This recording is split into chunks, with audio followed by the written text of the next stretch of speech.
देशाच्या सार्वभौमत्वाचं रक्षण करताना भारतीय सैन्य दलाने व्यावसायिकता आणि देशभक्तीचा आदर्श जगापुढे ठेवला. चाणक्य संरक्षण संवाद कार्यक्रमात राष्ट्रपतींचे गौरवोद्गार. स्कायरूट या भारतीय स्टार्टअपच्या हैदराबाद इथल्या इन्फिनिटी संकुलाचं आणि विक्रम-1 या पहिल्या कक्षीय रॉकेटचं पंतप्रधानांनी दूरदृश्य प्रणालीद्वारे केलं अनावरण. अंतराळ क्षेत्र खाजगी कंपन्यांसाठी खुलं केल्यानं जागतिक गुंतवणूकदारांचा ओघ वाढला. लवकरच उपग्रह क्षेत्रात भारत अग्रणी देश म्हणून ओळखला जाईल. पंतप्रधान. भारत आणि इंडोनेशिया यांच्यात नवी दिल्लीत तिसरा संरक्षण संवाद. दोन्ही देशातले ऐतिहासिक संबंध सहकार्याला बळ देणारे ठरतील. राजनाथ सिंग. 2025-26 मध्ये भारताचा विकासदर 6.6% असेल. आंतरराष्ट्रीय नाणेनिधीनं व्यक्त केला अंदाज.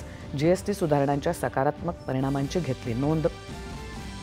राज्यात झालेली अतिवृष्टी आणि पूरस्थितीमुळे बाधित शेतकऱ्यांची शेतीशी निगडीत कर्जवसुली 1 वर्ष स्थगित ठेवण्याचा सरकारचा निर्णय.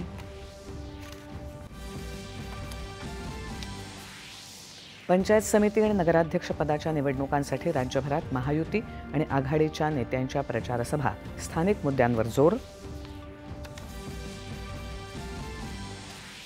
आणि येत्या 24 तासात राज्यात अनेक ठिकाणी विजांच्या कडकडाटासह पाऊस होण्याची शक्यता. कोकण, मध्य महाराष्ट्र आणि मराठवाड्यासाठी आज ऑरेंज अलर्ट. नमस्कार. 4:30च्या बातमीपत्रात